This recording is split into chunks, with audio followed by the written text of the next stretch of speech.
Bonjour à vous tous. Donc, comme vous me l'avez trop demandé, aujourd'hui je vous reviens avec une autre vidéo. Donc, ce sera le compte rendu de la production écrite. Vous savez très bien que c'est une séance très importante. D'accord? Elle se déroule donc juste après la production écrite. Vous allez la faire en 2 heures et non pas en 1 heure, puisqu'il y a certains profs qui la font en 1 heure. Ben, je ne vois pas comment ils arrivent à passer par toutes les étapes. Ça m'étonnerait. Donc, vous savez très bien que nos élèves peinent vraiment à écrire une belle production écrite.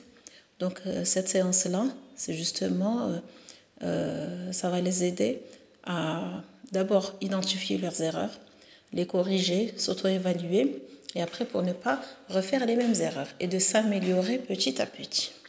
Donc, les étapes de cette séance, je commence par la première étape, c'est le rappel de la consigne. Donc, vous allez dire directement, soit vous allez réécrire la consigne, donc c'est ce que je fais, mais vous devez d'abord demander aux élèves et après vous allez l'écrire. Donc, alors les enfants, qui peut me rappeler quelle était la consigne de la production écrite? Donc, donc vous allez demander par exemple à 3 élèves de vous la donner. D'accord? Après, vous allez l'écrire au tableau, d'accord? Et en soulignant, bien sûr, les mots-clés, en soulignant les mots importants. Donc, entourer les mots-clés, etc. Donc, tout ce qui est le type du texte demandé ou la forme du texte. Donc, ce que normalement vous deviez, ce que vous attendez en fait des élèves. D'accord? Après, la deuxième étape, c'est des remarques d'ordre général. Donc, les remarques d'ordre général. C'est l'ordre qui est général. Évitez de mettre ES à ordre général. D'accord? Donc, voilà, vous allez commencer par le positif. Vous allez leur dire, je suis contente par exemple, parce que tout le monde a mis un titre, parce que vous avez respecté la forme du texte, parce que j'ai trouvé l'alinéa, je suis très contente, parce qu'il n'y a aucune production hors sujet et tout.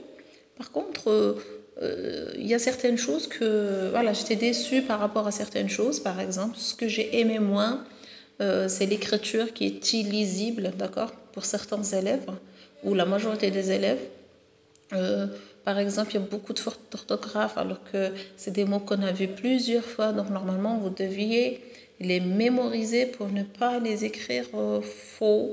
Donc, voilà. Ça, par contre, il y avait certaines productions qui n'étaient pas complètes. Donc, là, le texte n'est pas complet, etc. Après, vous avez la phase d'identification des erreurs. Là, vous avez le choix. Soit vous allez prendre une production où il y a des erreurs pertinentes, pas que des fautes d'orthographe, parce que nous, on n'est pas à la chasse des fautes d'orthographe. Donc, vous allez prendre une production où il y a des erreurs pertinentes. Quand je dis erreurs pertinentes, cela veut dire que vous avez des fautes d'orthographe, pardon. D'accord, la majuscule qui manque, la syntaxe, l'élève réfléchit en arabe et vous écrit en français et tout.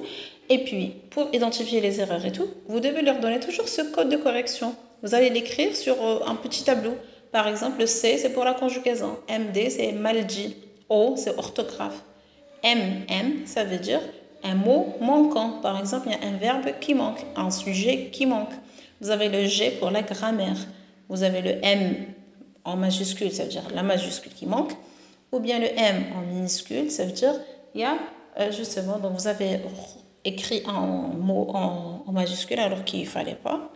Et puis vous avez la ponctuation, donc n'importe quel signe de ponctuation manque. D'accord? On a le H, ça veut dire les homophones. Pour écrire un accent, il a écrit A, le verbe avoir.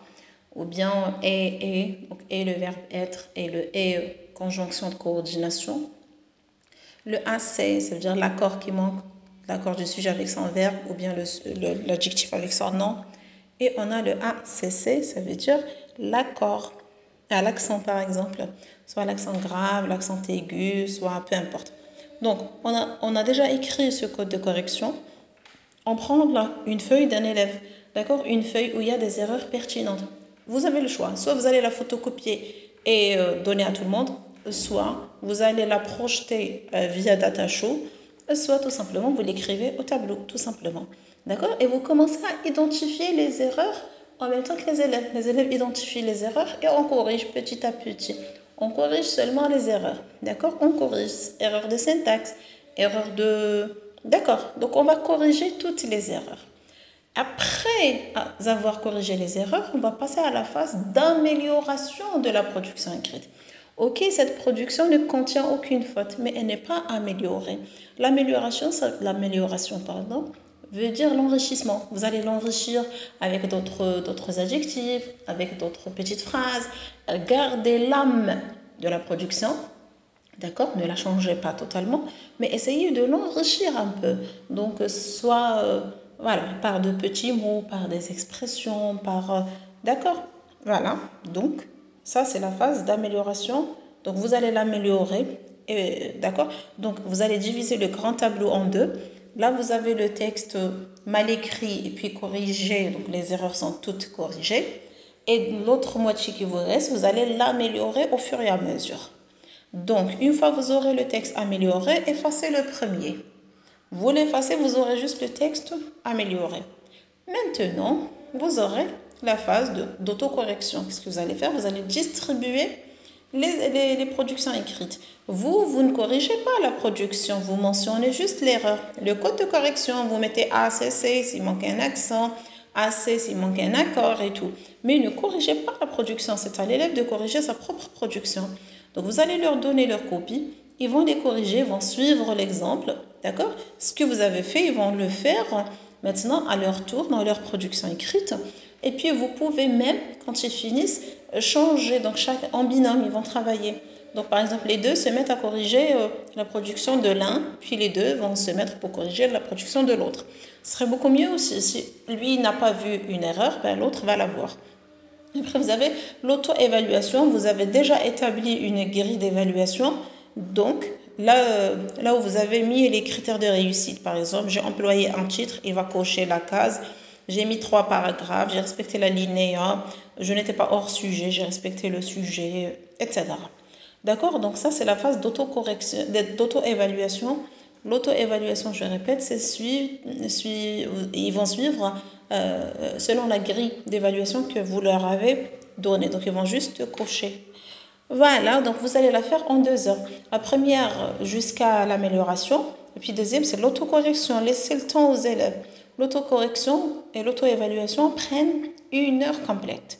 Voilà, si ça vous intéresse, d'accord, vous allez me dire et on va choisir par exemple n'importe quelle production écrite et on va la corriger. On va faire le compte rendu ensemble. Si ça vous intéresse, vous me le dites en commentaire. Merci.